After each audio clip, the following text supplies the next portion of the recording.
Hi guys, आज मैं explain करने वाली हूँ 1000 फॉर यू का 11th एपिसोड एक्सप्लेन करने से पहले मैं आपसे कुछ पूछना चाहती हूँ। मैं सोच रही हूँ कि एक नई ड्रामा सीरीज स्टार्ट करूँ, तो आप मुझे कमेंट बॉक्स में सजेस्ट कीजिएगा कि मैं कौन सा ड्रामा एक्सप्लेन करूँ।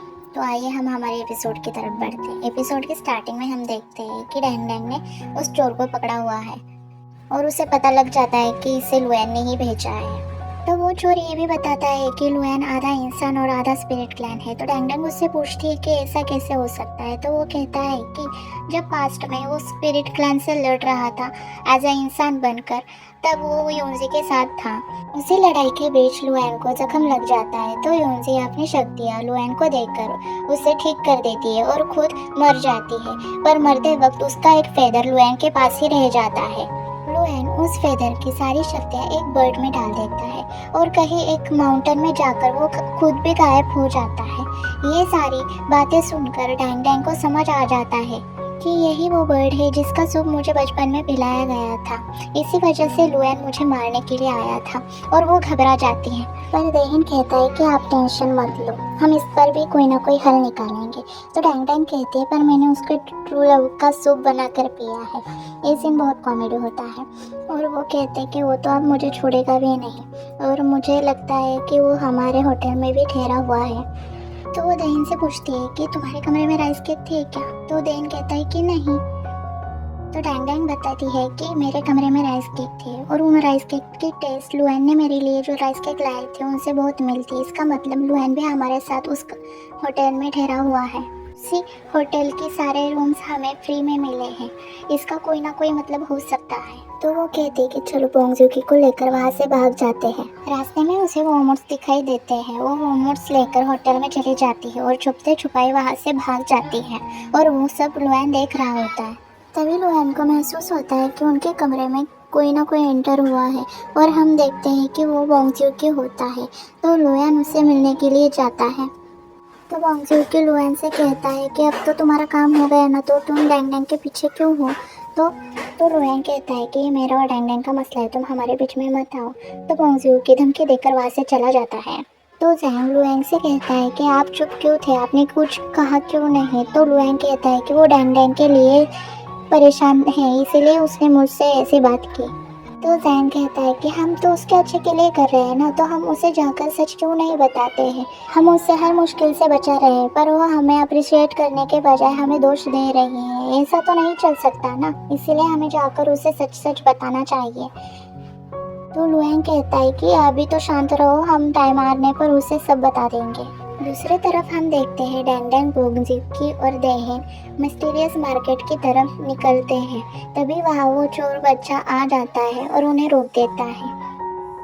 तो डैंग डैंग उससे पूछती है कि ये तुम क्या कर रहे हो। तभी बोंगजूकी उसके पास जाता है और उसे धमकाने लगता है कि तुम यहाँ से चले जाओ और उसे पैसे देने लगता है। तो वो लड़का वो पैसे की पोटली लेकर वहाँ से भाग जाता है। तो बोंगजूकी कहता है अभी तो मैं इसे छोड़ूंगा नहीं। तो डैंग डैंग उसे कहती कि वो सिर्फ एक बच्चा है, तो ज़्यादा हाश होने की ज़रूरत नहीं है और दोनों उसका पीछा करने लग जाते हैं। पीछा करते वक्त हम देखते हैं कि एक लड़की उस चोर बच्चे को पकड़ती है और उससे वो पैसों की पोटली लेकर उसे वहाँ से भगा देती है। तो बोंगजूकी कहता है कि उसे क्यों छोड़ा तुमने।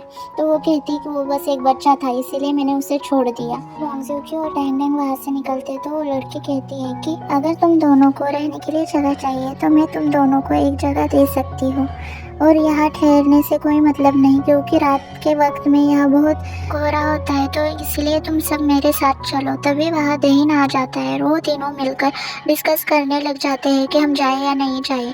तो वो तीनों मान जाते हैं और उस लड़की के साथ उस होटल पर जाते हैं। उसके बाद हम देखते हैं वो तीनों होटल में पहुंच जाते हैं और वो लड़की उन्हें रूम दिखाने के लिए ले जाती है। तभी वहाँ पीछे से लुएन की आवाज़ आती है। लुएंग को वहाँ देखकर डैंग डैंग बहुत डर जाती है। लुएंग डैंग डैंग से कहता है कि मुझे तुमसे कुछ बात करनी है। तो डैंग डैंग कहती है कि मुझे तुमसे कोई भी बात नहीं करनी। तो बोंगजूकी लुएंग से कहता है कि तुमने सुना ना, उसे कुछ भी बात नहीं करनी, तो यहाँ से चले जाओ। और डैंग डैंग अपने रूम में चली जाती है, पर वो बहुत डरी हुई होती है, इसलिए वो मोड़ की लकड़ियाँ काटने लग जाती है ताकि लुएंग उससे दूर रहे। तभी वहाँ एक लड़की खाने के लिए बुलाने आई होती है, पर वो जब दरवाजे पर नॉक करती है तो डैंग डैंग और दहीन दोनों बहुत डर जाते हैं और उसे आने के लिए हाँ बोलकर उसे भिजवा देते हैं। पर जैसे तैसे दोनों नीचे आ रहे होते हैं, पर नीचे लुआंग को देखकर वो दोनों फिर से डर जाते हैं।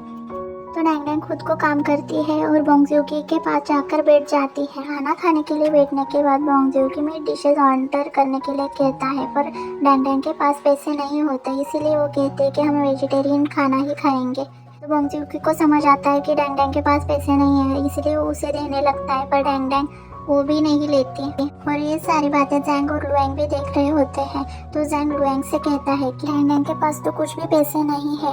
तो लुआंग सोच में पड़ जाता है। तभी हम देखते हैं कि बोंगजूकी डैंग डैंग से बातें करने के बहाने लुआंग को ताने मार रहा होता है। तो लुआंग को इस बात पर गुस्सा आता है और वो अपने जादू से बोंगजूकी का मुंह बंद कर देता है और हंसने लग जाता है। तो बोंगजूकी को इस बात पर बहुत गुस्सा आ जाता है और वो खड़ा हो जाता है। तो जैंग कहता है कि इसने ही पहले स्टार्ट किया था, हमारी कोई गलती नहीं है। उससे बीच लुआंग डैंग डैंग के पास आता है और उससे कहता है कि आज रात को सेफ रहना। पर डैंग डैंग को ऐसा लगता है कि लुआंग उसके साथ कुछ करने वाला है, पर असल में वो उसे सेफ रहने के लिए कह रहा होता है और वो वहाँ से चला जाता है। उसके बाद डैंग डैंग भी अपने कमरे में भागकर आती है और बहुत घबरा कर नीचे बैठ जाती है। तो डेहिन उसे उठाता है और उसे कहता है कि आप टेंशन मत लो, हमारे पास वो अमूड और अंकल की दी हुई तावीज़ है, आपको कुछ भी नहीं होगा, और उसे सोफे पर बिठा देता है। तो डैंग डैंग कहती है कि हमें आज रात बहुत सतर्क रहना होगा, इसीलिए डेहिन और डैंग डैंग रखवाली करते हैं। पर रखवाली करते करते वो दोनों सो जाते हैं और सोते वक्त डैंग डैंग के हाथ से चाकू गिर जाता है और दोनों जाग जाते हैं। तो डेहिन डैंग डैंग से कहता है कि मुझे बहुत भूख लगी है। तो डैंग डैंग कहती है ठीक है, हमें बहुत रिस्क लेकर जाना पड़ेगा नीचे।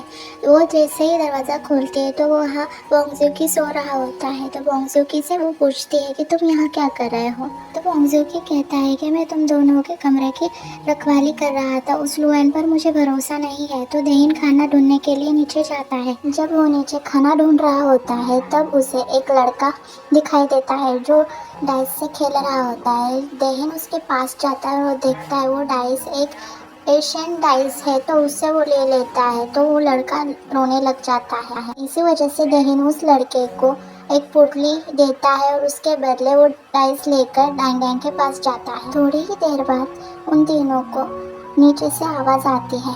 तो डैंग डैंग नीचे जाकर देखती है तो हम देखते हैं कि जैंग ने उस लड़की को जिसके साथ डैंग डैंग आई हुई होती है, उस लड़की को कब्जे में लिया होता है और उससे पूछताछ कर रहा होता है कि तुम क्या करने वाली हो और क्यों डैंग डैंग को यहाँ लाया है।